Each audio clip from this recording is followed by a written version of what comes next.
80 to 90% of all people will not test positive for the belief I love myself. And that's because we become self-critical of ourselves. Where did we get the critical assessment? Our parents. Parents act like a coach. I say, what does that mean? I say, there's a player on the team who's not performing well. The coach doesn't go, oh, please do better. No, the coach goes up and says, that's not good enough. Who do you think you are? You don't deserve to be on this team.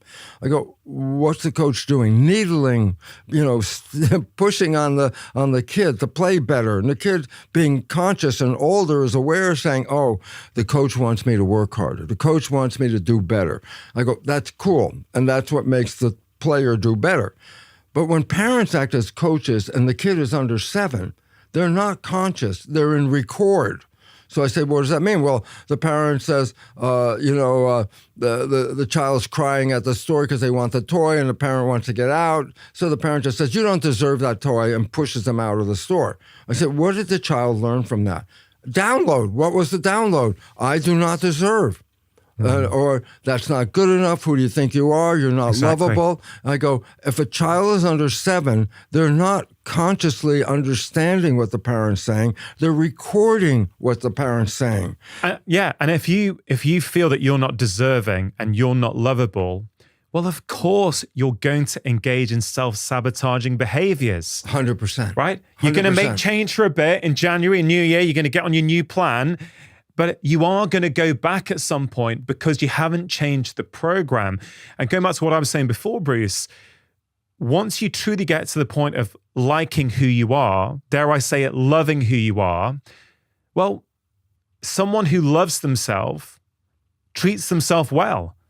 And others. So your behaviors are naturally going to change because your belief system is, I am someone who is deserving. I do like who I am. I want to nourish my body, my mind, my soul. So of course I'm going to engage in behaviors that do that. Yeah. And I know it sounds so obvious when you hear it like that, but I think it really is. I think that's why so many people struggle.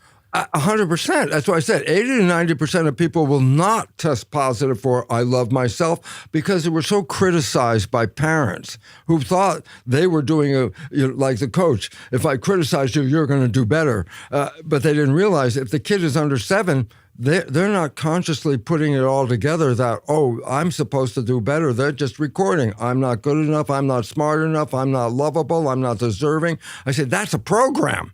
And I go, and then what? 95% of your life's coming from the program. If you don't love yourself, here's the problem.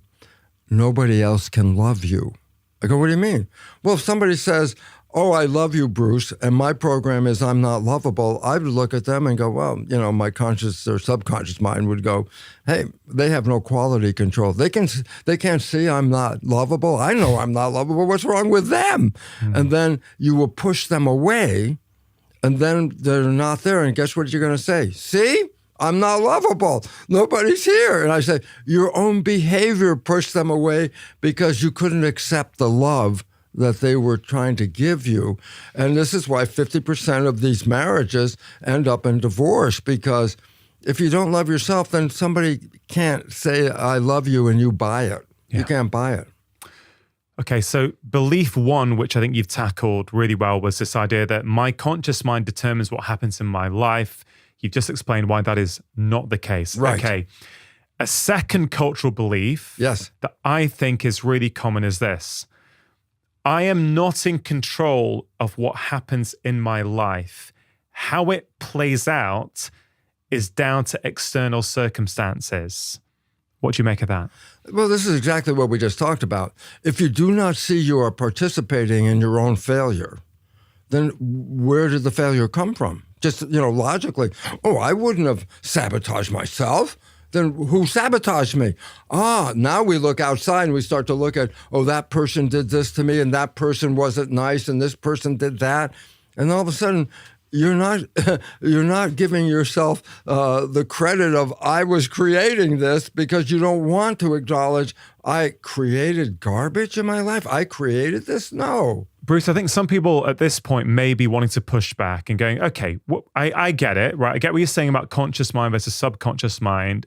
But you don't understand my life, right? You don't understand what my boss is like, what my partner is like, what the strains and struggles are in my life, I am a victim to those external circumstances. If those external circumstances changed, I would be different. What do you say to them? I said, no, you're just like the person who divorces one person and then marries the joke, marry another person, the same, but with different colored hair. It's basically, you're going to repeat the same thing over and over and over again. And the idea about it is this: you're not acknowledging your own role in the unfolding of your life. If you say, I'm not responsible, those people did it, and I go, no, you didn't even hear what you were saying or behaving that they were responding to. They responded to your output, and you were the one who didn't even see the output because when you were thinking, the program was playing. So hold on, let's really dive in here.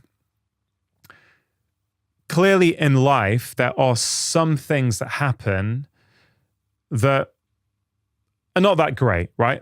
For example, if we have a boss that's quite pushy and domineering, that's not a nice place to be in, right? Right. So let's use that as an example. Someone's in that situation and they're hearing you say that they're not a victim to that. They don't have to be on the receiving end of that. I guess what I'm trying to understand from you is this idea that there can be circumstances in life that are not ideal, yes, that have an impact on us. But at the same time, you're saying that, yes, but it doesn't have to define us. How would you put that? Well, I would say the exact same thing. Is I look at my life and I say, geez, I really wanted to be successful here. And look at this boss who's interfering with my life and doing all that. And I go, how'd you end up there? How did you end up with this boss? A boss who is not supporting you, a boss who's giving you all. How did you end up there? You got the job. You applied for it. You were the one that got yourself into this position. Then you're in this position. You're going, oh, I don't want to be here. I go, yeah, but you were the one that installed yourself in that position. You didn't just get it by accident. All of a sudden, like a lottery. Oh, hey, here's today's your boss. No, that's not how it worked. Okay? You have to own that you're a participant in everything that's unfolding. You are a creator in everything that's unfolding. And if you don't like the creation, then we blame the creation for the problem without recognizing we are the creator. Yeah. This I've seen very often around the subject of boundaries, right? So people who don't have good boundaries, and I absolutely used to be one of these people, by not being able to put up your own boundaries, you can often find yourself being resentful at other people who you then perceive that they're asking too much of me. Like, they're asking me to do this again. They shouldn't be asking me to do this. They should know. But the problem isn't them. The problem is that we never were able to put up our boundary in the first place that would have then taught that person, this is what I'm prepared to do, this is what I'm not prepared to do. So we blame outside. I guess for me, the key message from this myth and through the lens of your teachings is that even if there are external circumstances that we don't like, that we would ideally change, we have to also acknowledge that in some form, we have also played a role here. Please, that is the most important thing. Do not take yourself out of the program that I'm just a total victim and everything happened to me. I go, no, you are a participant in what's going on. And why are you working this job? You don't like it. And then because, let's put it maybe in your own mind, well, what if I don't have this job? Then where am I? Oh my God, I won't have anything. So what am I going to do? I'm going to put up with this. Well, that was your choice. Because of the fear of not having the job, you will take on all the problems that you're taking on because what's the alternative if I'm not here? What's the alternative if I find this job sucks? Boss, I hate that boss. I say, what are you going to do? You have another job? No. What are you going to do? Go with no job? Walk out? No, I have to take care of myself. I got responsibilities. I got a family. I got to pay for things. I stay. I say, you stay knowing this isn't working right. I go, why? Because your fear of getting out of it is greater than staying in it, okay? And this is what the problem is. And it's interesting because I face this. I was a tenured faculty member in a medical school. A tenured member means a person who has a job for a lifetime. But I found there was conflict between me and my other fellow researchers because I was off on this new tangent, epigenetics. They weren't there. And at some point I realized, boy, I'm just spinning my wheels. They don't even pay attention to what I'm talking about. And one day I just said, that's it. I went into the chairman's office, gave a letter of resignation. I'm walking out.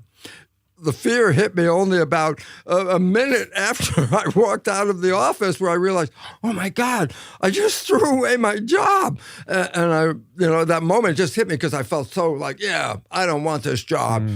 A minute later, it's like, oh my God, I don't have a job. And it was psychologically very depressing at that moment. But the result was what? I ultimately found what I wanted to do. I found a better way of life. I live a much better life than if I stayed on that job. And in today's world where jobs are falling apart in a lot of places and a lot of people are losing their jobs, guess what? A lot of those people are actually finding work that they want to do versus the one they had to do. And their lives are better because they found a job that they didn't compromise themselves with. Yeah. That's a true story. A lot of people are happier after they lost their job because they found something they'd rather do than put up with the situation. I've seen that with so many people as well. And they never would have had the courage to leave the job, but they can then look back and go, that was the best thing that ever happened. Because if I hadn't been fired, I would never have found this thing which now nourishes me. I guess another way we can look at it is this idea that things happen to us. There are things that happen to us that we may not like, that may not be ideal. Yeah, you know what? That is life. That is the way things are. What we do with that is our responsibility. Oh my God, you used the magic word, responsibility. Because people don't want to have responsibility. Why? Because responsibility says then you have to own what's going on. And most people would rather say, no, I'm a victim of what's going on. Responsibility is a very tough word. You don't want to use that easily because people will look at you and like, wait, go away. For me, it's the only way to live. If you want to thrive in life, if you want to be happy, if you want to be healthy, because you can't actually control external circumstances. All you can actually control is your response to them. So even if you had a rough upbringing, right? Even if your parents didn't do what you would ideally have liked them to do for you, I get it, it's hard, it's difficult, right? But that happened, right? Your only option, if you want a better life, is to go, right, from this moment on, I'm going to take responsibility. I can't change the past, but I can change how I view the future and how I want my life to continue. 100%. It's really what it's all about. I mean, this is why, look, I had a job for a lifetime. When you were the tenured professor. I was a tenured professor. And I go, yeah, but my life isn't that good when I'm being a tenured professor. I have to deal with people I don't want to deal with. And I have to put up with the so-called whatever the BS of the system might be at that moment. And it was a choice. Well, how much do I want to put up with this? And there's a point that said, no more. And that was a commitment. That was my responsibility to say, I do not want to give up the power over my life to be in this situation. And it's very hard because the alternative thing is, well, if you're not in a situation, then where are you? And then all of a sudden you realize, my God, well, maybe I'll just be out in the wild. So therefore, I better stay where I am and put up with this because out in the wild's a little more scary than putting up with the aggravation that I have in this particular job. And I say, yeah, but when are you going to make that decision? When are you going to finally say, I've had it. I don't want this anymore? That's where marriages finally get to the point of divorce. I put up with this. I can't do it anymore. And then a divorce. Now, the question is, now that you left, did you change who you are? Or you just got out of that particular relationship. If you didn't change who you are, you will find yourself back in the same relationship again. And this is what we need to do. And it's not easy for a lot of people. If you're, as you said, you got fired, well, then now it's like, okay, now I'm out here, I'm going to do something. But if you have a job and you don't want it, then all of a sudden you're going to say, I don't want this job, and walk off the job. You're going to have a lot of thoughts about that. It's like, well, what happens if I don't have a job? How am I going to pay for this? What's this going to happen? And the unknowns of that. Say, no, okay, I'll just stay here on the job. I'll put up with it. I go, well, that was your choice. That was a choice. Because the fear can override the choice. And then you live your life in fear. And I go, well, that's no way to live on this planet, because you're not living who you are. You're living what I have to be according to the fear. That's not what I want to be. It's what I have to be. I go, that's a different life. I live today what I want to be. I create what I want. And if it doesn't work, I'm not there. I have choices, and I realized over the time, I have such a good life because I don't have to put up with things I don't want. And most people put up with it because they don't see how they're going to survive if they didn't put up with what they don't want, okay?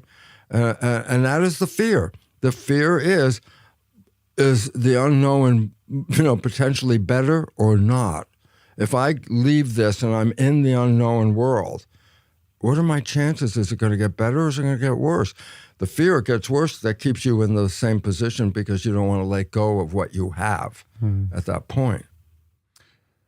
Another cultural belief, which I think plays into this, is this idea that I think many people hold these days. They certainly behave in a way that is consistent with this. And that belief is this idea that busyness equals success, right? Yeah. Because if you hold that belief, of course you're going to overwork, get stressed out, neglect your health, neglect your happiness, because you believe that success means that you're busy. So what do you think about that? Is it true? Not for me, it's not true. Success is about, am I happy? Am I enjoying my life? Do I feel healthy? Do I feel loved? Am I in a community where I live and my community is helping and supporting me and I feel safe and secure in this world? And the answer is no. Most people don't have that. They just say, if I work harder, I'll get what I need. Well, this is a Darwinian belief. If you summarize the theory of evolution, which is simply this: survival of the fittest in the struggle for life. I said, what does that mean? Survival of the fittest? That means competition. Who's the fittest? How do I know if I'm the fittest? How do I know if I'm in a good place or not? And then the answer turns out, well, how successful are you? Meaning, do you have money? Do you have a bank account? Do you own things? Why? Because that's a reflection of the more I own, the more I'm successful. So I'm going to keep working on this job. Why? Because I'm going to get more. And as I get more, then my life is going to get better. And that was the whole belief that if I work harder and longer and I make more money, then my life is better. I go, no, it's not. It didn't make your life better. Oh, yeah, I got great money, but I'm sick from the job. I've lost my relationship from the job. I go, then what was the value of the job? Oh, well, that's what determined if I'm fit and will survive. I go, nah. It's interesting. What just came into my mind was when I was first married, I was way too young. I wasn't in the right place, okay? And I remember talking to my father, who came from Russia in 1918 or 19. And I said to him, I'm going to get a divorce. And he looked at me like, what? And I go, what do you mean? He said, marriage is a business. I go, what? Well, he came from Russia at that time. If you were not married, you didn't have a partner. You didn't have a partner, you wouldn't survive. So a marriage wasn't based on love. It was based on survival. And so his vision of marriage was, yeah, I have a partner, we're working together, okay? Was there love? Not necessarily, but that's a business. And I thought, oh my God, this is not my worldview, because love to me was the whole vision, whether it was self-love, which was first important, which I didn't have and had to acquire. And then it's the love of a partner. Why? Because there's the nature of community. The foundation of community is first a partner, and then you can expand your community. And evolution is based on community. Evolution is based on support in a community of people or things around you, okay? So all of a sudden I said, wait a minute, love becomes the most important aspect of our lives. Love is harmony. Love is the honeymoon. Love is heaven on earth, all that, when you're really expressing love. And this is what we seek. We seek this out because nature wants us to seek it out. Nature is saying life is based on community, not competition. And then when you let go of community because I'm competing, I'm going to do better, I'm going to get more, I'm going to have a lot more, and go, that wasn't the destination. That was a misperception. That's a Darwinian belief that is false. We didn't come here to make more and more. We came here to feel love, to experience love. Love the planet, love yourself, love your community. Love is another word for harmony. Are you living in harmony? Or are you not living in harmony? That's the basic understanding. If you think if I work harder and get more money, then harmony will show up, I go, nah, that's not true at all. You could waste your whole life. You can make all the money and die a sick person at the end because you never even enjoyed your life at that point. Many of us think that, don't we? We think life is about survival and competition rather than cooperation and collective harmony. And it's pretty profound, this, because they're almost two different energy states. Yes. Right? So for the last few years, I've been really thinking a lot about the idea that it's not our behavior that's important, it's the energy behind the behavior. Right? What is the drive? What is the need that's being met by that behavior? And I think it really speaks beautifully to what we've just been talking about, or what you've just been talking about. Like, if the energy behind all your daily actions is that it's about competition, it's about survival, it's about dog eat dog, it's a zero-sum game, right? Yeah. If someone else is doing well, it means I'm failing. So I can't have other people doing well. I have to be doing well, right? Sure, you can do the same behaviors, but it's not a helpful energy, right? There's a negativity behind it. There's a constantly looking around your shoulder. What are other people doing? How are they behaving? Whereas once you change and you're able to think about life differently, and you start to think about, well, what's good for everyone? How can we cooperate here? How can I be of service? How can I help others? How can I lift people up? You just feel great. Do you know what I mean? You feel great. You don't want to sabotage yourself with negative behaviors. You look at life differently. This is 100%, because the idea is this. We call ourselves humans. I said, where does the term humans come from? And it came from the fact that we're compassionate. Compassionate about what? Not just our own survival, but helping all those around us, helping the world around us, doing something that is bigger than you to help make a bigger world and a better world. And if you're working from compassion, then you're a humanitarian. You're a real human. But if you're working from aggression and competition, that's not helping other people. That's me. I'm here for me. I'm not here for you. This is a disconnect from what is called humanity. Humanity, by its definition, is to nurture and help the rest of the people and the world at the same time. We are not coming from there. We're coming from, I need to be more than you have. I need it. I want it more than you, and I need more, and I need more. And I go, for what? Because there's some belief that having more is making your life better. When I go, having more, you could compromise every aspect of humanity. Step on the person next to you. Why? Because then I can get more. Where's humanity there? I said, it doesn't exist anymore. And I said, mammals, by the character of the different plants, we have reptiles, amphibians, and birds, and mammals. Mammals, by definition, are called nurturers. Nurturers. Are you nurturing the world? Are you nurturing your family? Are you nurturing the community that you live in?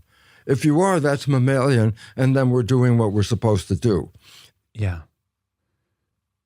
Do you then fundamentally disagree with the idea of survival of the fittest? Do you think that's wrong?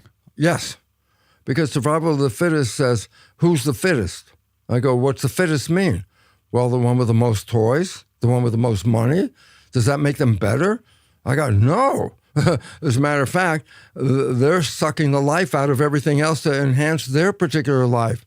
We have 1% of the population with all the money. What about the 99%? Well, then they're the losers because they're not the fittest. I go, losers? It's completely wrong. We're each should be winners. Do you need $100 million? Do you need $1 billion? No, not at all. You know, especially when I walked out of the university, I had no money. Did that mean all of a sudden I was like in fear and scared? And I said, no, I never felt freer than when I walked out the job, because all of a sudden I realized now I'm creating. Now I'm doing this. I'm not conforming to what people expected me to be in that particular job. I can be what I want to be. And then guess what? There's a community of people just like me. I'm now in this other community of what? The community of people sharing and being, supportive of each other and loving each other. I'm finding, my God, the people I associate with today are not the people I associated with 30 or so years ago. I don't even know those people anymore. I'm in a world, a different community, and the word community is the emphasis what I'm writing about. And our world is lost community because I don't care about you, I care about me. That means no community exists at that moment when people say that. So many people do struggle with negative thought patterns, and they then get stuck in a vicious negative cycle. And you've used to explain how you were there. Again, the key thing being were there. Yes. But many people feel stuck, right? And are you able to share anything that people may find helpful? I know we're talking about reprogramming. We've mentioned 2 of the 3 methods so far. Yeah. Number 1, hypnosis. Number 2, repetition and changing those habits.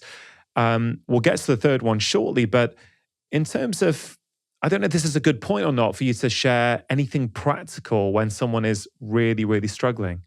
Well, I guess it was as simple as I just said. Right. If you can get consciousness to step in for 1 second and say, do you want to do this? That's all you need to have that question. Do you want to do this? And if the answer is no, then all of a sudden, guess what? It was a moment of choice. Go do something else. Just do something else. So I guess the lesson is that we've always got a choice over our thoughts. Yes. So what we're trying to help people do is cultivate that self-awareness first of all. Oh man, there's that record playing. Why don't I take that record off and put a new one on? You say, well, that sounds simple. I said, but that's what it is. Let's don't make complexity out of this. A thought is something you can perpetuate. You can keep these thoughts going, and that's the unfortunate part, because if your programming doesn't give you really positive thoughts, once these negative thoughts keep running, they just run on like that record just keeps playing and playing, and it'll take you downhill all the time. And as you just said, how simple is it? Stop.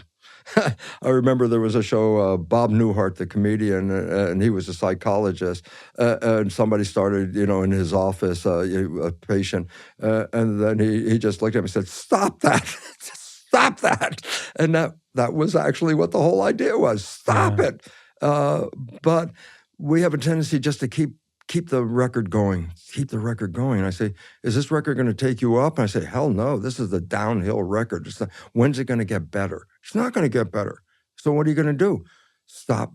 Just stop. Yeah. Bob Newhart, just stop.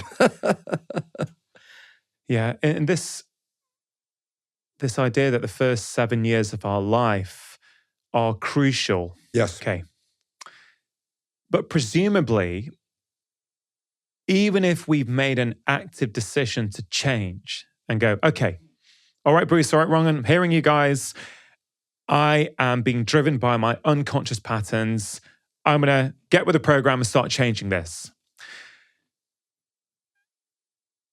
What I'm thinking about is if you're still being exposed to ideas and negative thoughts and fear-based messaging, it's going to make it harder for you, presumably, to make those changes. And I guess where I'm coming at this from is a couple of things. One is I don't watch the news anymore. I haven't done for many years. Smart. And I know to some people that's a very controversial idea. I mean, what does it mean to be an informed citizen of the world? I kind of I welcome that discussion at some point if someone wants to have it, but I genuinely don't see how my life is enhanced in any way.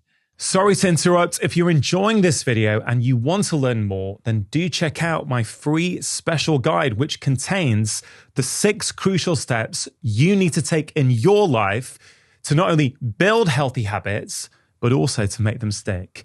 If you want to get hold of this free guide, all you have to do is click on the link in the description box below.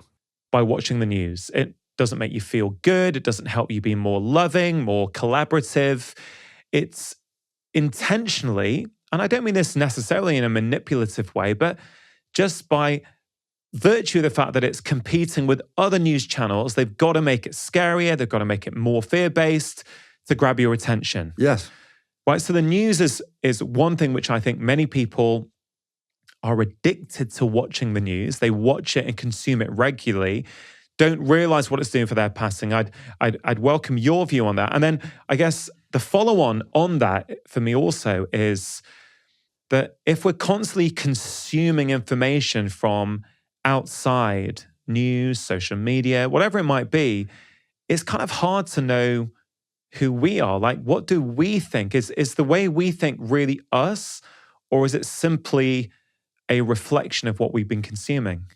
Well, basically, let's take one step back, because here's a very important part. People say it, but most people don't understand it. But from a biomedical physics point of view, life is energy. Energy in our body is what fuels us, keeps us moving.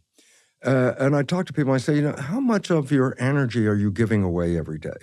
And I say, what do you mean? I say, you're putting out energy.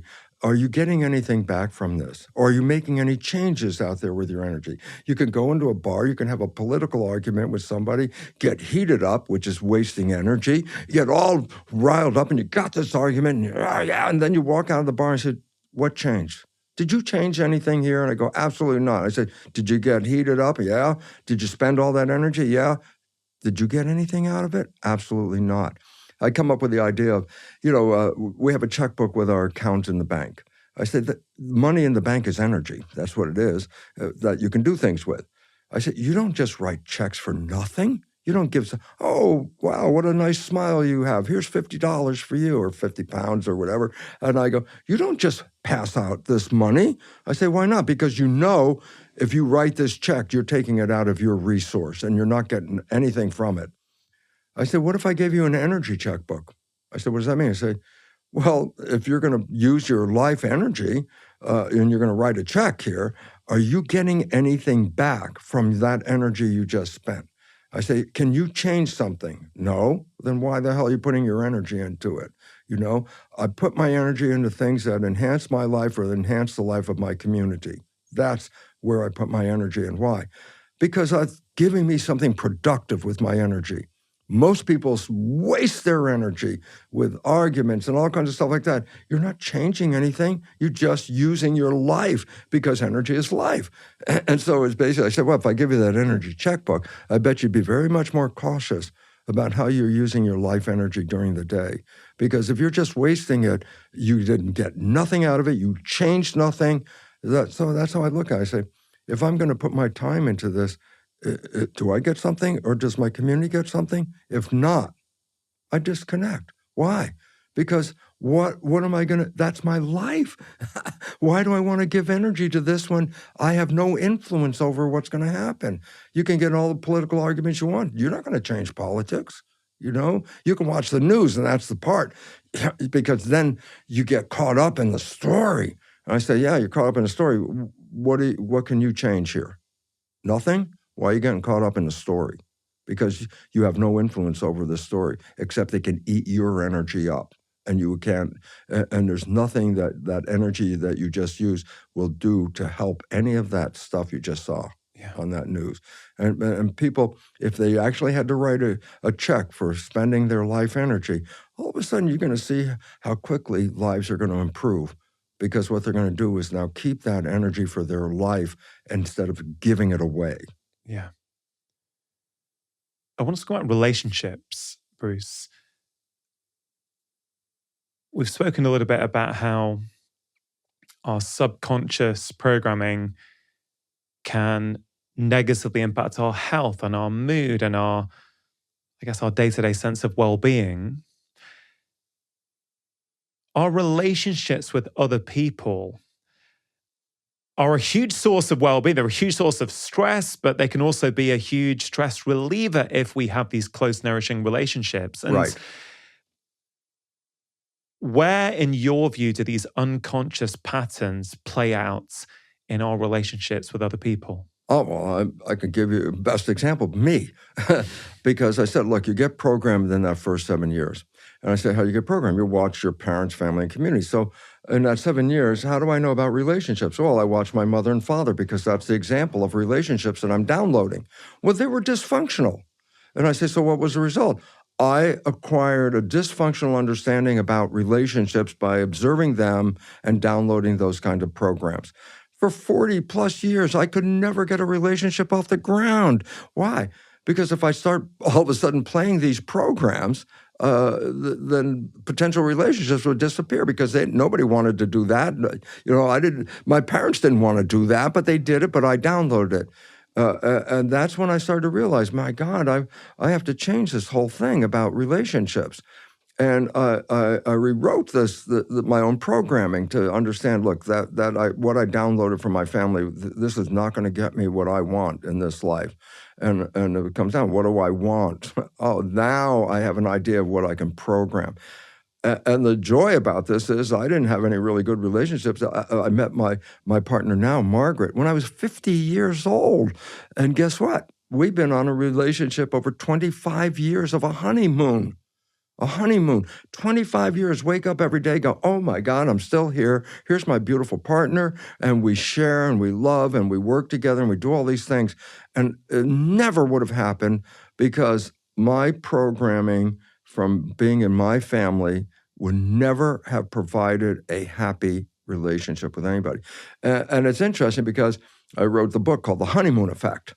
I say, what's the honeymoon effect? I say, well, every day your life is blah, blah, blah, blah. Then you meet someone, you fall in love, and 24 hours later, it's like, oh my God, life is beautiful. Everything is wonderful. The music, the food, even the job, it's just the crummy job doesn't bother me. And I go, why? Because you're in love. And then I go, well, that's called the honeymoon. And then I say, but then here's a problem. I say, but the honeymoon is usually short-lived. Could be for some as short as a week or a month or a year, and then it wears out, and then you come back to regular life. And I go, what's that all about? And the answer is simply this. Remember, we have a conscious creative mind with wishes and desires and a subconscious mind with program. Science has recognized when people fall in love, they stop thinking. And I said, what do you mean they stop thinking? They stay what is called mindful. They stay present. I go, why? You've been looking for this person your whole life. If you're thinking, you're disconnecting. So when you first fall in love, you stay present. You want to be there. You're taking in the love, the joy. Everything is great. And I say, well, what does that mean? Well, if you stay in the conscious mind, then you're not playing the program. I go, oh, conscious mind's creative. I go, what happens if two people come together and are only playing creative? Well, then they create heaven on earth. Then I said, but then why does it disappear? Because inevitably you start thinking again because you have a job, responsibilities, whatever it is. And I say the moment you start thinking, then the behavior that you're playing is not you, it's the program. And your partner that you fell in love with never saw your program because during the honeymoon, you never played your programs. And then all of a sudden, you're thinking, your partner comes in and asks you some little simple thing, and then you go, blah, blah, blah. And your partner looks at you and goes, who are you? And you're going, like, what are you talking about? And the answer is, what happened? My loving, creative mind, conscious, was not engaged with my partner at that moment. My subconscious, what did I do? I just played my father. My God. That's my partner looks at me like, who are you? Where did that come from? And it's like, and then you got to remember, when you're playing your subconscious programs, you're the one that doesn't know where you're playing it. So it's like, what are you talking about? I say to her, yeah, she said, well, you said this. I said, that's not me. Yeah, but it wasn't me. It was a program. And when the more programs come back into the relationship from both sides, we didn't get together on a honeymoon because of our programs. We got together because of our conscious wishes and desires mind. But once the programs from our family history and all that starts to play into this thing, it disrupts the relationship. I love these examples. Let me just clarify one thing. So conscious mind, thinking mind, subconscious mind, these kind of pre-existing patterns and behaviors. Yes. Right. Now, I get it. When you're in love in the first few weeks, months, years, whatever of a relationship, everything's great, right? You don't see negative patterns. Maybe they're not there. Maybe you're just opting not to see them, right? So you're totally present. So when you're in that moment, you're in love, you're fully present, you're not being led by your subconscious patterns then, are you? Like your parents' relationship. But you're not thinking too much either. What's going on there? When you're not thinking, that means your conscious mind's not looking inside. And if your conscious mind is now looking outside, it's engaging with the world. And I say, yeah, but what is the conscious mind? Wishes, desires, aspirations, what you want, creative. Got it. So the conscious mind at that moment is engaging with the world. But when you've stopped being present and engaging with your partner in the world and you go back to the job stresses and things, your conscious mind then goes inward. Is that right? That right. And now, but then, well, who's controlling the behavior while you're having these thoughts? I go, that's when the subconscious kicks in and plays the program. But is that you? And I go, no, the subconscious is not you. The subconscious is the programming you downloaded. Yeah. And with relationships, I think this is a huge problem because I think many people jump from relationship to relationship thinking the problem was the other person. Exactly. Right now, of course, sometimes a relationship is not meant to be there and it's probably not the right thing to continue, right? Yeah. I get that. Yeah. But a lot of the time, we go from relationship to relationship trying to find the right person without realizing that everywhere you go, the same problem, the same behaviors are following you around. So, right, what's the pattern? And I think relationships is where this really plays out. I think if any of us think about niggles or disagreements we've had with our partners in the past, like most of the time, it's these unconscious patterns, isn't it? Not most of the time, virtually all of the time, it's these unconscious patterns. And you can see it clearly in your partner, which parent they're playing out, right? But you probably can't see it as well in yourself. We go right back to the story. It's subconscious. You didn't even see you said that. Yeah. That's the story, like I said, Bill, you're just like your dad.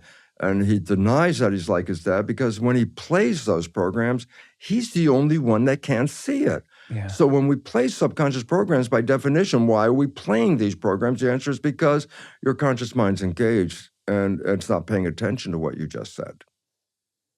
What's this third method of reprogramming our subconscious minds?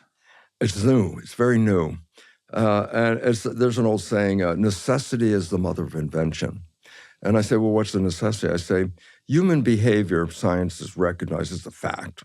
Human behavior is precipitating what is called the sixth mass extinction of life on this planet. And the first thing it implies, well, there must have been 5 mass extinctions before. And I go, yes, there was. Life was thriving on this planet 5 different times, and something happened that upended the whole planet to some degree. Some of the 5 times, 90% of life disappeared. Mm-hmm. The last mass extinction was 66 million years ago. That's when there were dinosaurs here. Planet was flush. There were forests and everything. It was just thriving. And a comet, big giant comet, hit near in Mexico, the Yucatan Peninsula. The comet was so big, it upended the web of life. And the web of life, as it collapsed, the dinosaurs, 75% of life disappeared, including all the dinosaurs disappeared. And then evolution, we started all over again. And today we're at a point where we're now losing species 1,000 times faster than background. And it's estimated that human behavior is going to cause the loss of another 1 or 2 million species on this planet because we're not living in harmony with nature.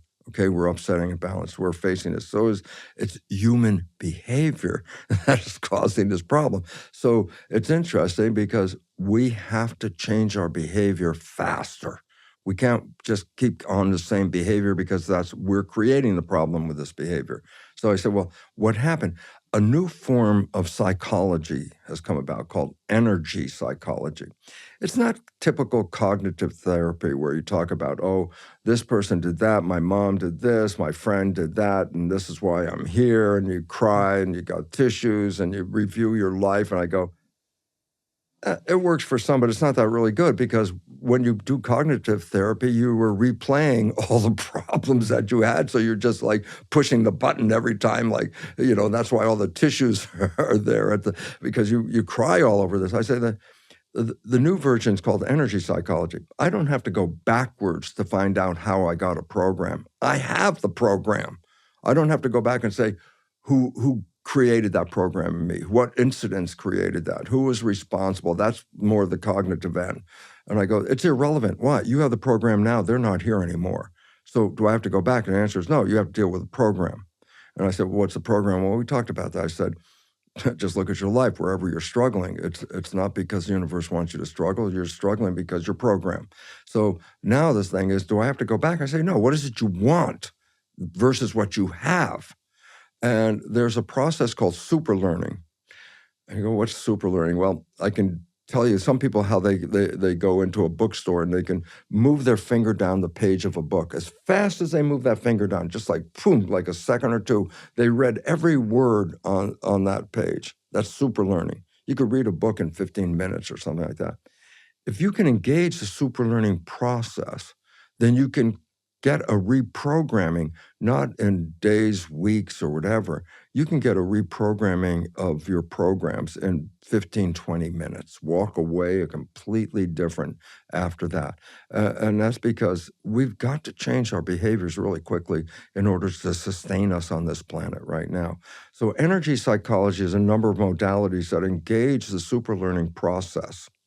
And in that process, then you can rewrite a program and walk away 15, 20 minutes later with a different life experience. It's like miracle, magic I've experienced. I wouldn't have been able to write my books if I didn't do a reprogram of my subconscious. And all of a sudden I said, well, where are these? Let me just help people very quickly. My website is simple, brucelipton.com, okay? On there, I have a description of about 25 different energy psychology modalities, a little description and a website. And if you're interested, then just look these up. And if you find one that appeals to you, then check out their website and see what's going on. But to me, having experienced this, having understanding all of this, and then experiencing it is like, oh my God, to me, that's like a miracle in today's world. Because habituation, repeating things, it takes many times to repeat, or even earphones on at night, self-hypnosis, because theta is only a short period. You have to repeat that overnight, or for many times. Energy psychology, you can have an experience and walk away 15, 20 minutes later.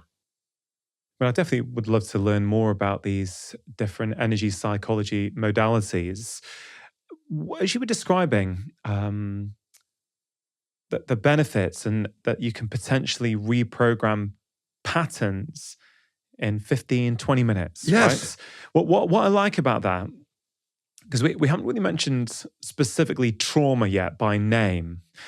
And there are clearly a lot of therapies where people can go back in and look at their childhood trauma, their previous experiences, and they can try and go in and change them.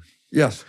Now, on a personal note, the one that I found life-changing was something called IFS, Internal Family Systems. I'm not sure if you're familiar with it or not. No, I don't. I'm not. Dr. Richard Schwartz. And what I love about it is that you can go back into a childhood moment in this sort of process with the IFS therapist, and you can literally rewrite the script in that moment. You go back in, let's say as your 40-year-old self, you go back to an instant that you can remember when you were 7, and you then go in and reframe the entire thing like it's your 40-year-old self talking to your 6-year-old self, understanding the situation, explaining it from both sides.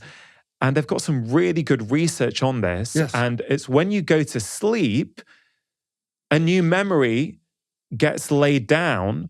And I've experienced this whereby instead of keep talking about it, keep talking about it, keep talking about it. Oh, that's what happened. That's what happened. Actually, you can go back in, almost write a new script about what was a traumatic experience.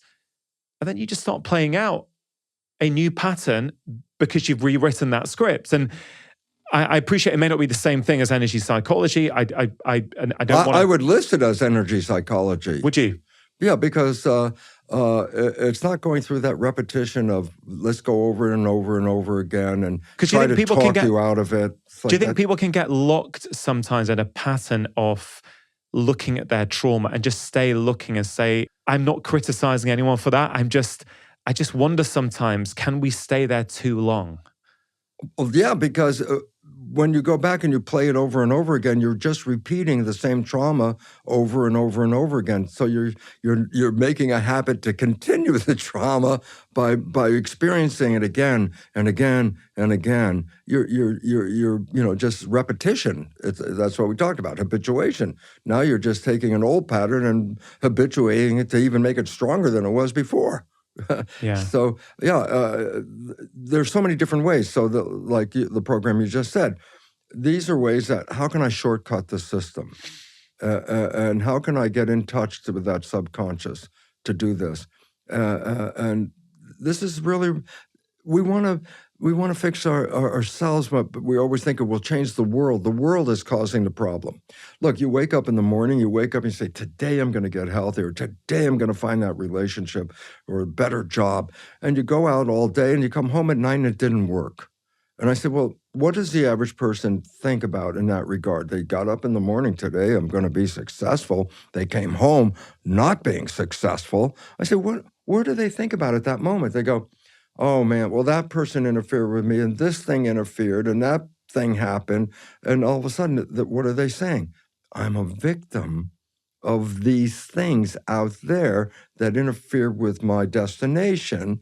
And then I go, well, here's the joke part. You didn't realize all day long you were playing the programs that manifested those things all day long. So that disempowers us because it says, I'm not responsible for this problem.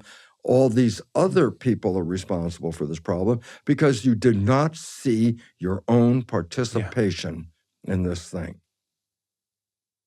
What can we do as parents in those first 7 years of life? If we've struggled, if we've overcome them, if we've tried to reprogram, maybe we've successfully reprogrammed. But of course, all parents would try their best to ensure or increase the likelihood that their kids don't have to go through the same struggles. Have you got any advice for parents of young kids? Simple. They're downloading whatever you tell them.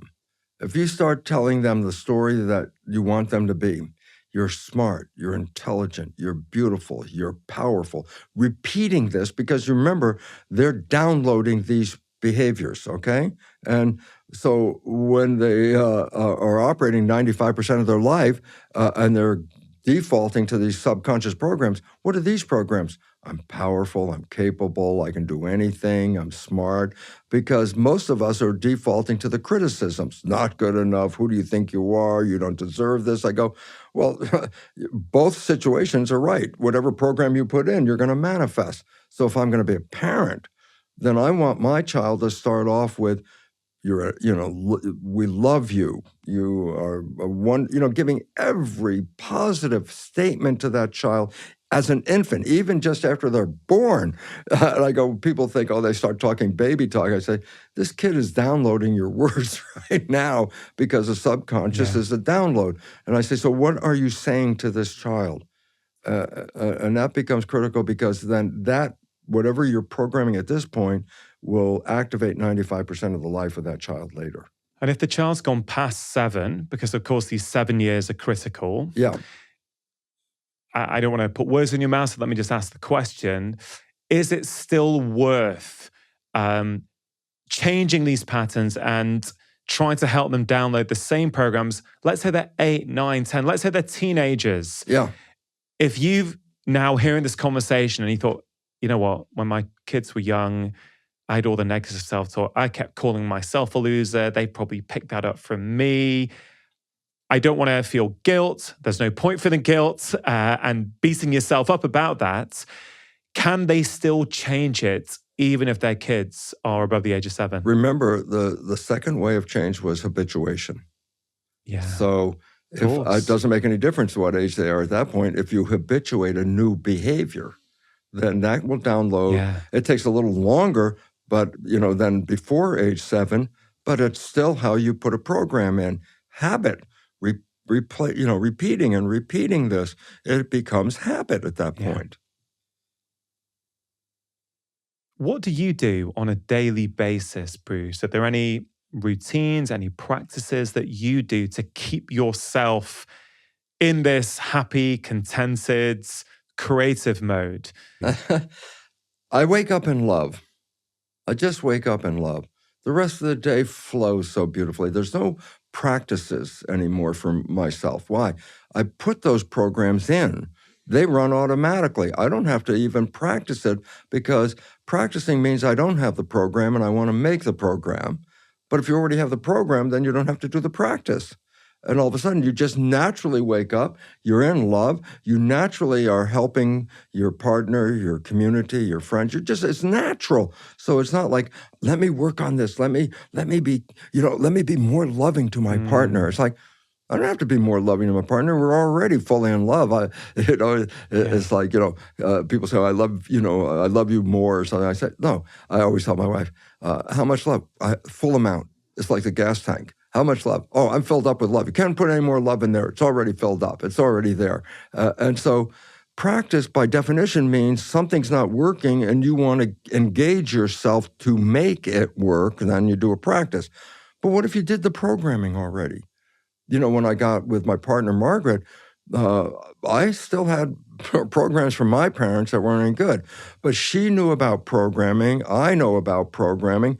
And this is the important part, because if a couple doesn't know about programming, then when some behavior shows up unexpectedly, it's like, whoa, who are you? What's this all about?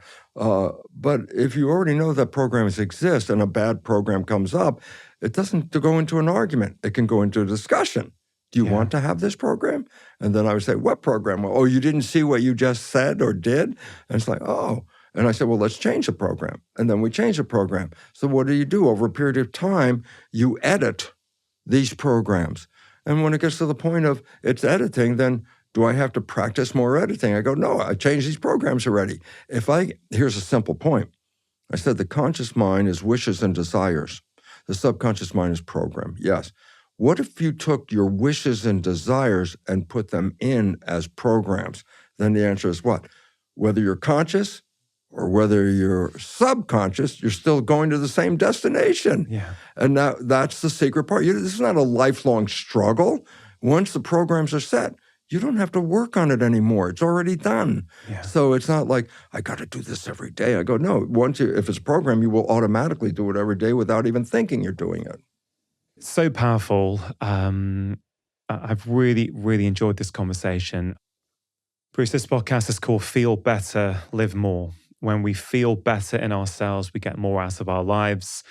And you've beautifully made the case that if we can change these unconscious programs intentionally, we can absolutely get more out of our lives. I wonder, right at the end of this conversation that I've thoroughly enjoyed, have you got any final words, final thoughts, final bits of advice to share with people to help, I guess, improve the way that they feel?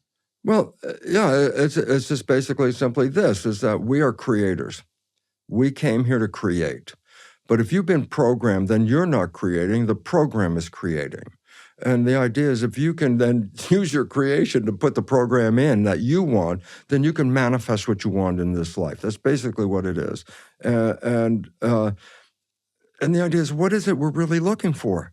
As I said, a lot of people, give me the money, give me the money. I go, the money you think is going to make you happy. And I'm going to say, look, there are a lot of rich people, the unhappiest people I've ever seen in my life. And so it's not that, but we've been some kind of program, the competition, get this, you'll have this, you're going to be better. And some of the poorest people are some of the happiest people I've ever seen. And then all of a sudden it starts to realize then happiness is not a physical thing. I need to get things to be happy. And I just have to say, I know life from both sides. my first formative years. I was programmed to be a scientist. I was programmed to be educated. That was my family, just like in your family. Go ahead, get this education. And I got this education. I didn't get programmed how to be a happy person. I didn't get programmed how to be a good partner. That was not part of the program. And so I failed at that end.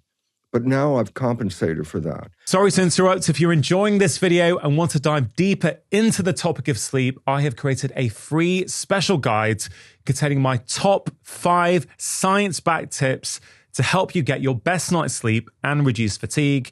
If you want to get hold of this free guide, all you have to do is click on the link in the description box below. And the absolute truth is, and I believe this with the most certainty, that people think you die and then you can go to heaven if you did well. And I say, boy, you missed it, because this to me is heaven. I say, why is this heaven? I say, because this is where you came to create. We're creating. And unfortunately, we've been programmed to create stuff that we don't even like. So then we're not creators. We're just playing the program. And if you understand it, then don't waste this life, because heaven on earth is a reality. This is. And I didn't know it for 40 years, but I live this every minute now. And it was interesting. My mother married when she was older, remarried. And she married this guy that I thought he was a curmudgeon, and he was just somebody I didn't even really want to be around. But my mother was happy, fine.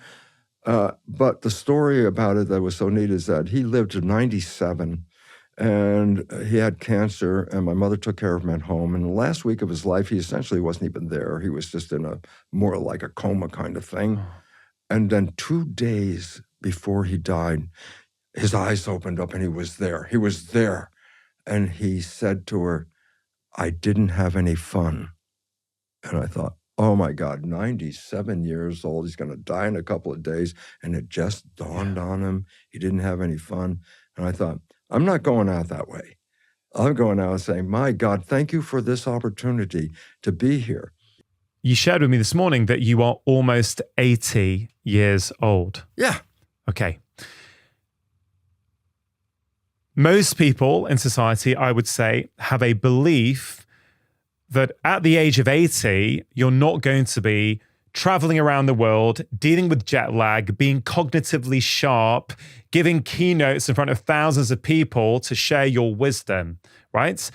Again, a societal belief. Yes. A belief that as you get older, you have to be slower, cognitively less able. You know, you have to start contracting your life.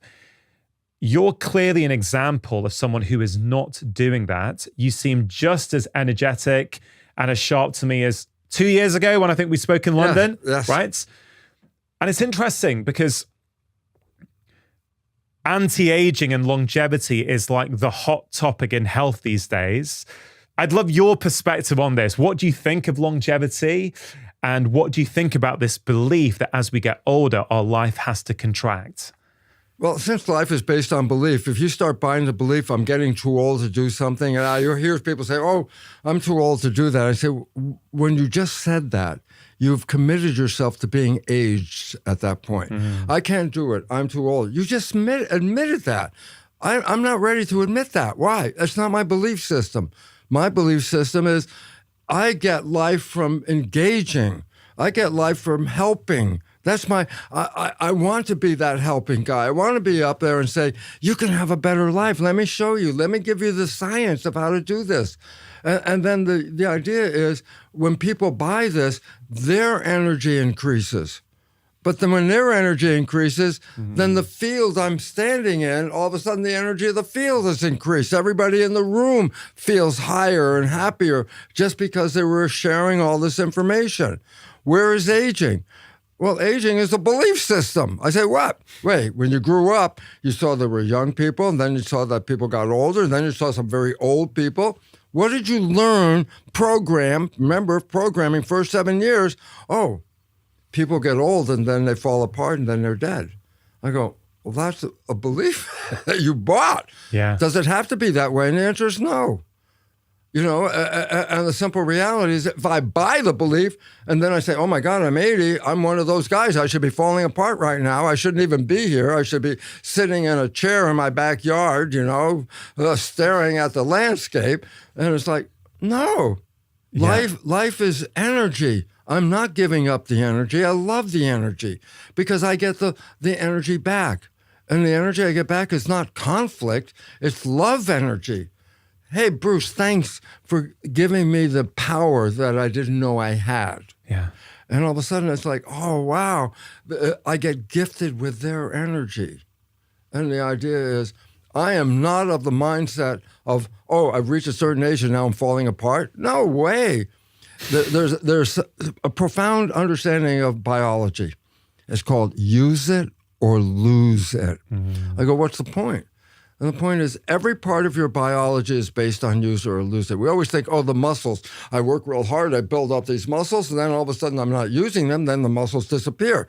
I go, no, use it or lose it is every part of your entire body. Your brain is based on use it or lose it. Retirement, and then things stop for so many people. What's the meaning of retirement? I'm finished. I go, retirement? I'm not finished. I'm not going to retire. Why? You look as though you're getting started to me.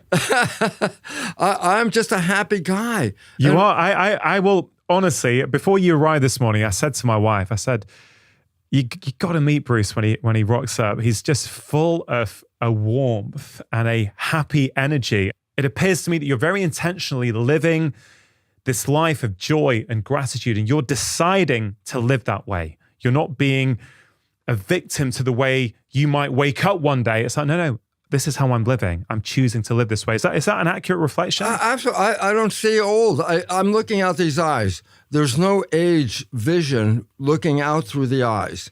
If I look in the mirror, I go, oh yeah, you're looking older than I used to look. But I don't need to look in the mirror. I'm looking out my eyes. My eyes have no age on them. Yeah, that really brings up the question, what would happen if we didn't look in the mirror? Right? But what would genuinely happen to our belief system about us if we never looked in the mirror? You wouldn't see age. The age exactly. Is... you wouldn't see it. No. And then, therefore, if you didn't see it, it wouldn't be part of your life. In some indigenous tribes, there is a belief that the elders are better runners than the young guys. Now, what's really interesting, if you look at, scientific studies, they will show that things like VO2 max will go down as we age. Your muscular strength will go down. I'm not saying these things are not true, but belief is powerful. And I believe from what I can gather in those tribes, there is just a belief that the elders have been running for longer. They've got the wisdom. They've got the experience on these long runs. They know how to get it done. And so they also don't have the belief that as I get older, I'm going to get slower and my kids are going to be better runners than me. They have a belief that no, as I get older, I'm going to get better. So if you have that belief system, of course, it's going to have an influence on how you see the world and your behaviors. Yeah, I mean, look, if you get older, you got more wisdom because you have more life experiences and you have a greater opportunity to take in all your awareness and use it. Yeah, my thinking is working just as good as I could ever remember it working. But do I have to say my age? No. But also, you can be struggling with your brain at 40 and thriving with it at 80. Absolutely. Right? So the number, in many ways, is neutral to a degree, right? This is a cliche, but it is just a number because it is how you feel. It's your perception of it. It's what are you doing? What is your lifestyle like? What is your lifestyle being like? What were you able to do to nourish that brain so that it can be thriving like you at sort of the 8th decade time? It is fascinating to me. Last time you came on, Bruce, you spoke about the evening because I think we spoke about these two ways or two of the ways that we can change these programs. One was with self-hypnosis. Yes. And one was, as we've already mentioned today, with repeating these behaviors consistently until they become habits. Yes. Right? And you spoke about you can run these programs with earphones as you fall into sleep and actually get that programmed into your mind, yes. which is really, really interesting. And I encourage people to go back and listen to that if they want to hear more about that. What about the morning time? When you wake up first thing in the morning, is there an opportunity there with the state of our brain to start downloading new programs and living a different kind of life? Well, I think the opportunity to wake up in the morning is very important because people who don't really like their job, I say when they wake up in the morning, what are they thinking? Oh my God, I got to go back to, I hate this job. I got to go do this job. Why can't you wake up with, today's going to be the best day ever? Today I'm looking forward. It's going to be exciting. I have no idea what's going to unfold. I truly don't. But I don't look at what negative things there are no negative perceptions that I'm broadcasting to myself at all. Why? Because what you put out is what's going to come back. It's called resonant. If I put out a negative belief, I'm going to respond with a negative experience. If I put out a positive belief, I'm going to respond with a positive experience. And I say, what's the average person, when they wake up? Most of it is, oh God, I got to go to the job. Oh God, today's not going to be great. Oh God, there's a problem here. There's a problem there. I say, if that's your first thought in the morning, the rest of the day is not going to get better for you. So what if you wake up with, hey, I'm here another day. That's what I'm still alive. Okay, what's going to happen? I don't know, but I'm going out and I'm going to find out. And I'm going to look for the wonderful things and then they show up. I have to admit, for the first 40 plus years, that was not my life at all. And now since that 40, this 40 is completely different. This 40, I wake up with the joy of being here on this planet and then find during the day how many people encourage and support my belief for the rest of that day. What happens when you have a bad night's sleep, if you have a bad night's sleep ever, and you wake up feeling tired and groggy? Do you have to intentionally implement that belief? I guess what I'm trying to get to, some people say, is that a form of toxic positivity where you're not being realistic about the world, you're just imagining everything's great, which is something that people will often say these days. So yeah. How do you see that? I just basically, look, if you understand the nature of the biology that I'm involved with and the nature of how consciousness is manifesting our experience, and that sounds so new agey. And I go, well, first of all, let's understand this. The first principle of quantum physics is consciousness is creating our life experience, okay? I go, well, yeah, that's a true story. So I say, well, then how are your life experiences? I say, it's based on my consciousness. I say, then do I wake up, even if I'm tired, do I wake up and say, oh God, the rest of the day is, I'm so tired, I'm going to have a problem. Why? Because then my consciousness would manifest that experience. Consciousness controls your life, not your genes. Consciousness. And the issue is we live in a world that's so threatening for so many people. When they wake up, it's not because, I'm so joyous to be here. It's like, what's my next thing? What do I got to do? Where's this responsibility? Oh my God, I got to do all this stuff. I go, how can the rest of your day get better if the first thing you're talking about is you didn't even want to be there on the first time when you woke up? It doesn't get better. You then live that, I knew it when I got up this morning. It wasn't going to be good. And guess what? It's not good. And I go, that's not chance. That's physics. You started with a negative, you manifest negative. That is physics. And the biology that I was involved with is the mechanism by which that brain thought translates into biology and genetics. So the interesting part is I understood the physics, and when I understood the nature of the cells and how it worked, I said, oh my God, the physics idea is manifest through how consciousness is controlling our genetics, and that's our behavior. And all of a sudden, it's what they said. Consciousness is creating this life experience. And all of a sudden it says, well, then what the hell is your consciousness? What do you think about your life in this world at this moment? Do you look at it as like, hey, it's wonderful. I love to be here on this planet. Or do you go, oh God, today is another struggle. Today I got to do this and I got to accomplish that. And all of a sudden it's like, where's the motivation? Where's the desire? When you start off with, it's not so good. I go, you lost it. Yeah. And if you wake up with that, that is reprogramming the rest of that day. Yeah. It's such a powerful idea that it's not toxic positivity at all. It's basically being intentional about how you want your life to be, right? So it really speaks to the idea of an intentional morning routine, of a practice of gratitude first thing in the morning, right? Yes. If you look for things to be grateful for first thing in the morning, you've primed your brain to look for that for the rest of the day. And I'm broadcasting a vibrational frequency. People, you see, there's one other mistake that people have, and they say, oh, my thoughts are in my head. And I go, well, that's a misunderstanding, because I could read your brain activity with a probe outside of your head.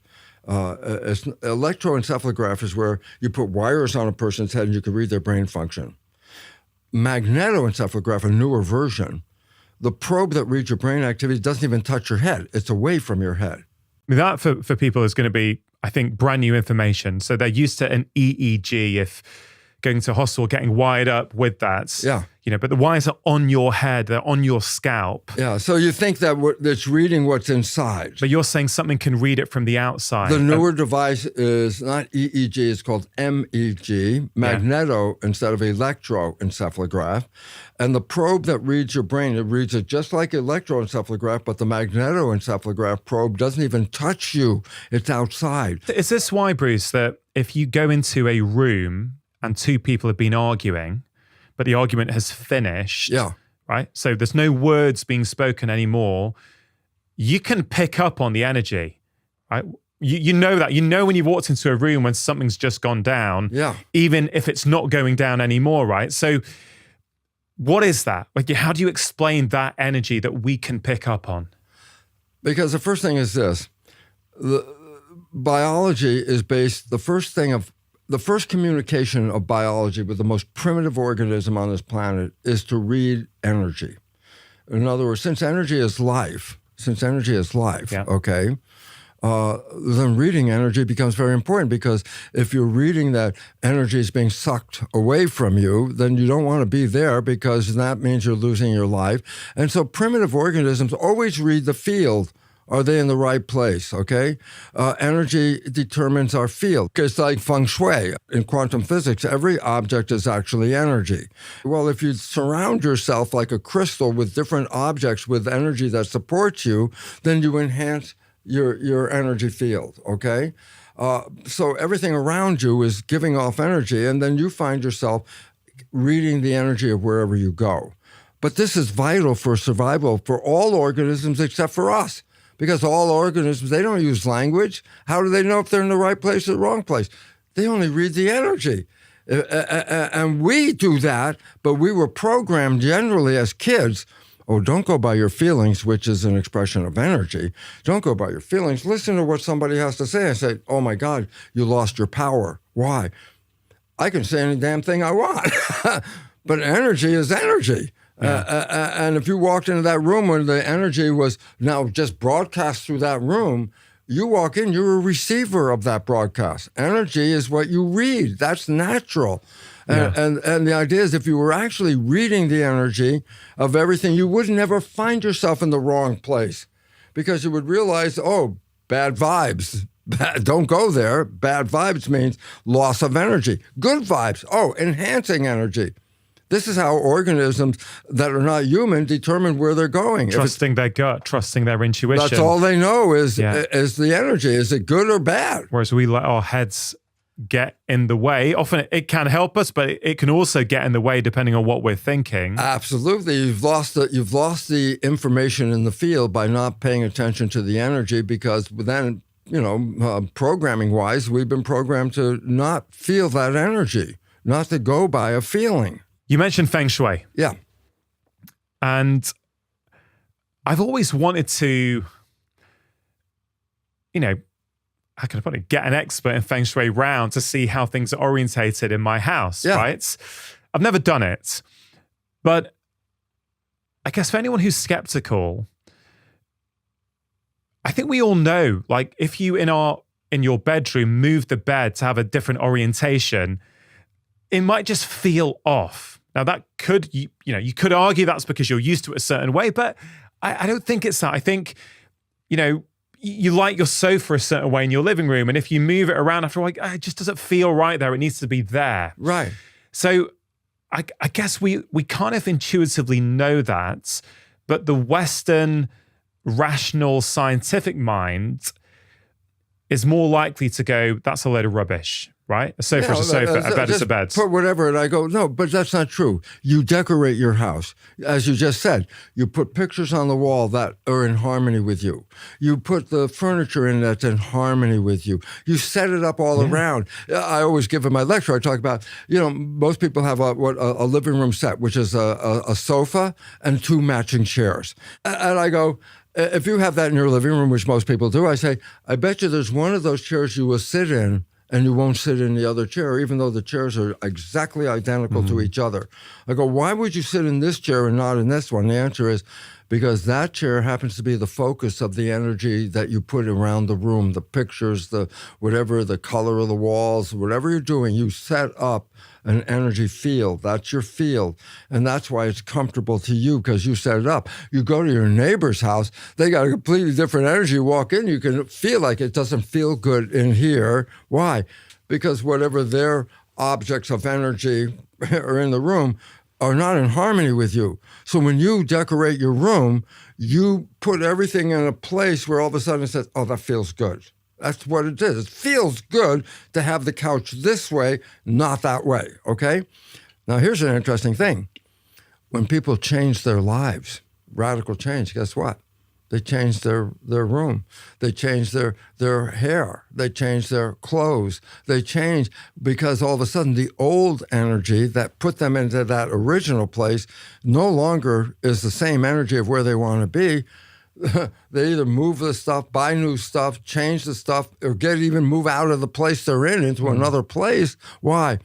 They're looking for that balance for the new energy. So it's interesting. We could have one energy, but if you change your life, the energy that you have created around you, which is an energy field that supports you, that's why you put everything in the right place. You don't put the picture on this wall, you put it on this wall. Why? It feels better. Oh, feels better? Feeling is energy, an interpretation of energy. That's what feelings are. And all of a sudden you start to realize, well, then when you're in a field where the energy is right for you, and when you're in a field where the energy is not right. You don't feel as comfortable in an energy that's not supporting you.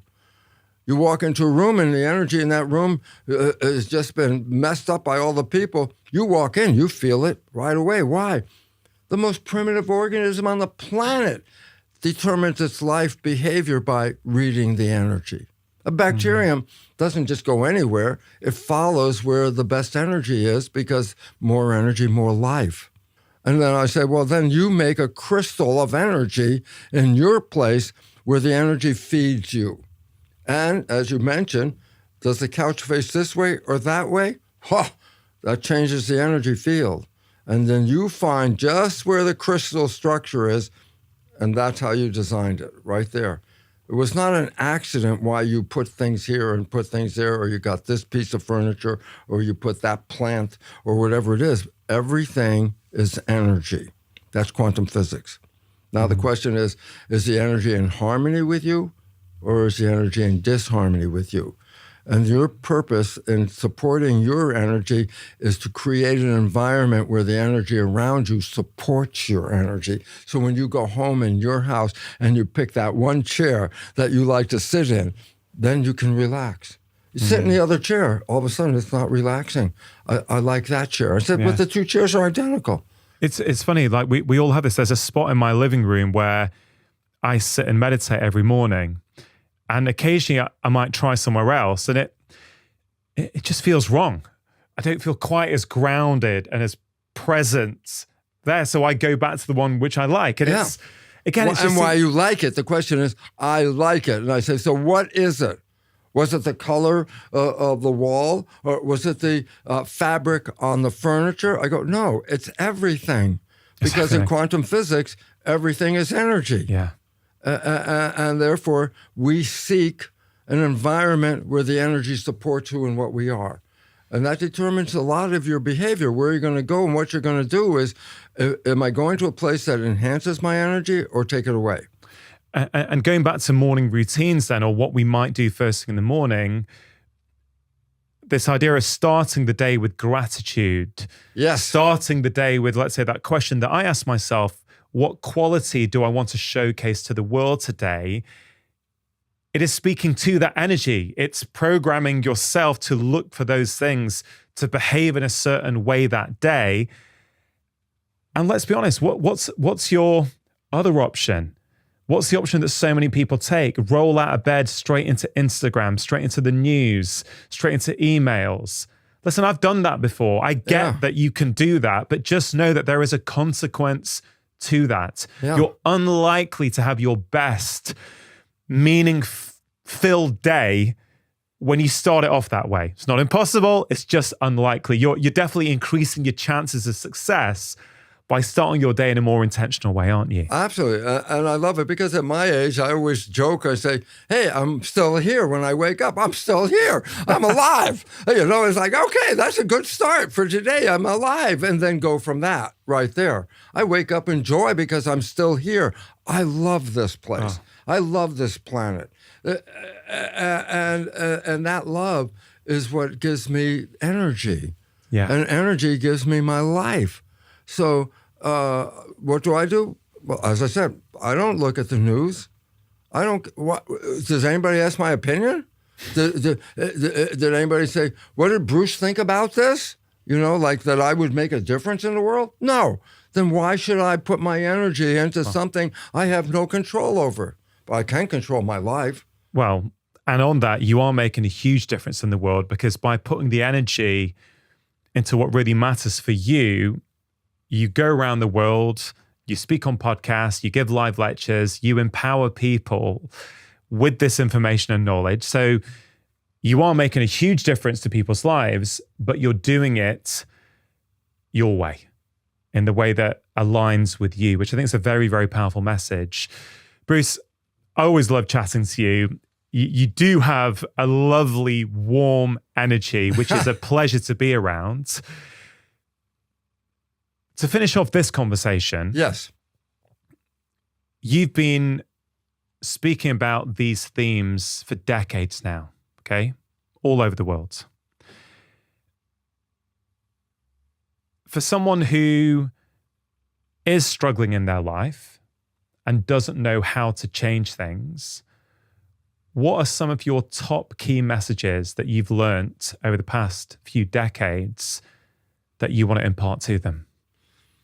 Well, I think the first thing is stop accepting life the way it is, and that's the way it is, and I'm just part of whatever it is, and I'm a victim, and I have no control, and I just have to live the best I can under the circumstance. I said, no, that's not the way to live. The way to live is, what do you want? Well, that's where also I said becomes a problem for a lot of people because they can't even tell you what they want, but they know it's not what they have. I go, well, this is a problem. If you don't even know what you want, if you cannot write down right now on a piece of paper, this is what I want. If you can't list them, this is what I want, then you can't have it. Because your mind will get for you what you want, but you have to feed it a vision of what you're looking for. It's always interesting because the function of the mind is to make coherence between your belief and your reality. If I believe it's not going to work, then the function of the mind will manifest in a situation where it doesn't work. If I totally believe this is how it's going to work, then my mind will set me up in a situation where it works that way. And all of a sudden, that's when you start to realize, wait a minute, it's not chance anymore. This isn't chance. This is creativity. And we are creators. And people have just accepted when it doesn't work, that's just the way it is. I go, I don't accept that. I will do something different. I will get out. And again, well, but if I get out, then I've lost my security. And I go, you may have lost your security, but you may gain happiness. You may gain the joy of being alive. The idea is, my God, this is if you look at the world in which we live, it's so beautiful. How many people out here right now watch the sunset? I got most of you are probably in the car driving home from your job. You don't even see the sunset. When I used to live in the Caribbean, that was the major part of the day. Everybody at sunset would come out and sit on the beach and watch the sun go down. It was like, an experience of the planet and closure and all that. Today, you're running from here, you're running to there. You're not paying attention to where you are, why you are. You're just following some unknown plan that is a plan. It's not an accident why you are here or why you are there. You set yourself up to be here or there. And then you say, yeah, but I don't want to be here. And I go, well, that's your conscious mind, the one that has the wishes and desires. Will look and say, no, this is not my desire. I go, then why are you there? The answer is, because you're not living from that one. You're living from the program that says, oh, yeah, you must do this. This is the way we always do things. And then you find yourself doing it and going, why am I here? And you don't realize it because the conscious mind is the one with the wishes and desires. Then how come we don't manifest the wishes and desires? And the answer is, that's not the mind we're operating from. You're operating from the program. And I say, where'd you get the program? Not from you. You downloaded it from other people. You downloaded it from school, teachers. You downloaded it from clergy. You downloaded it from the doctor. The doctor, I'll give you an example, and this is very critical, it's very important. When we're in that developmental period, the first 7 years, the average family, I say, if somebody's sick in your family, what do we do? And we say, we go to the doctor, average family. I say, and you're a kid in the family. So what did you learn? It says, when it comes to health, I'm not the one that does that. My doctor does it. And I say, so then what did you do with that belief system? You say, since I have no knowledge of my health and the doctor has the knowledge, then the doctor is the one that provides me with truth. So then all of a sudden, then you give up your power of true and take the words of the doctor. I say, what does that mean? Well, what if the doctor says you have 3 months left to live? And you buy that. Because why? The doctor knows, I don't know, I'm just a patient. What the heck do I know? Oh, I got 3 months left to live. What do you think your brain does? That is a truth. What's the function of the brain? Take your truth and manifest it as reality. If I believe I'm going to die in 3 months because I was told by my truth provider, then I will die in approximately 3 months. Placebo is you have an illness. The doctor says, I got the greatest new medicine. You believe it. Why? The doctor's the truth provider. You take this medicine with the idea is, oh my God, this is the new medicine. This is the one that's going to heal me. And you get better. And then you find out the pill was a sugar pill. A placebo. The point I ask is, then what healed you? The sugar pill? No, your belief in the pill healed you, not the pill. And everybody goes, oh yeah, placebo effect. That's positive thinking manifesting itself. And I go, that's great. Now here comes the part that's left out. What about negative thinking? Nobody talks about negative thinking. We only talk about positive thinking. Guess what? Negative thinking is equally powerful in controlling your life as is positive thinking, but in the opposite direction. And we never talk about negative thinking, although the majority of our thoughts are negative. Yeah. And I say, well, if you have negative thinking, you create a negative reality, then you're living in it. And the idea was, what was it based on? My thoughts. Did I wake up with positive thinking? Today is another beautiful day. I have no idea what's going to happen, but it's going to be great. Or did you wake up with, oh, God, here I go. I got to go do this. This is I got to do these things. I'm not real happy about it. I go, that's 2 different days right away. And the idea was we discount negative thinking because nobody mentions that it is as powerful as positive thinking. Genes are responsible for less than 1% of all illness. And yet everybody thinks, oh, my illness is due to these genes, and I'm a victim of my genes. I go, no, you're not. You're the creator of your genetic activity. Yeah. If you enjoyed that conversation, then I think you are really going to enjoy this one that I picked out especially. I think there's 2 times the door to the subconscious mind opens up. When we wake up in the morning and we go to bed at night, and it's simple brain chemistry and simple physiology.